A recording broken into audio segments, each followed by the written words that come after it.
I lied to my pick-me friend, and she got a tattoo based off of it. It's been about 2 years since this happened, but I just got confirmation from a friend who attended her tattoo appointment that it was because of what I said.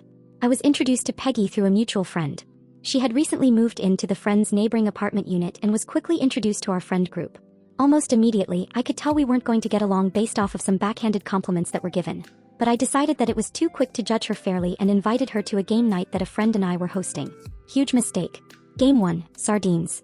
During a drunken game of sardines in the dark, Peggy faked a fall and pushed my head into a shelf. How do I know she faked it?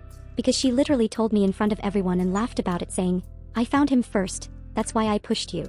Game 2, King's Cup.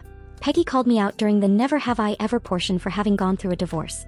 Talking about it normally wouldn't have bothered me since everyone who was there already knew about it and were really supportive during that time, but it was the fact that she was trying to single me out and shame me for it. Throughout the rest of the night, this kind of behavior continued, and by the end, I was thoroughly convinced she had some sort of vendetta against me.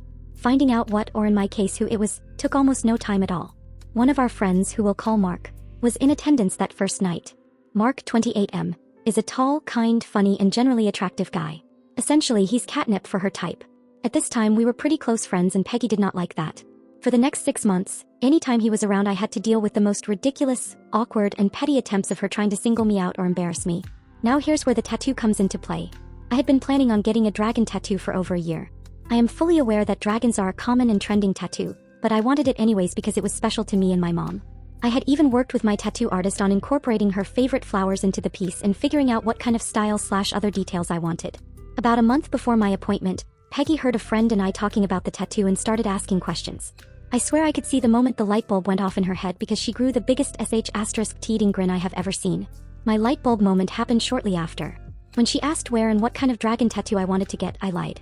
I told her about how much I loved the movie Spirited Away. Because I do, it's a banger. And went on a tangent about how I grew up on that movie, how my dad showed it to me, and that it'd be cool if he, Haku, was wrapping around my arm or something.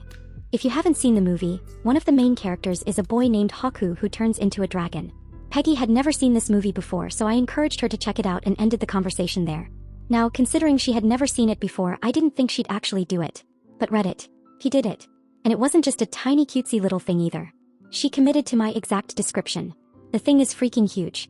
When she showed it to me 2 weeks later, I was in shock and she probably thought I was upset for taking something from me. But I went home that night and switched between feeling awful for lying to her and laughing for how utterly unbelievable she was for doing it. 2 years later and I'm still doing that. I had confessed to a friend recently about my lie and that's when she told me. He went to the tattoo appointment with Peggy that day.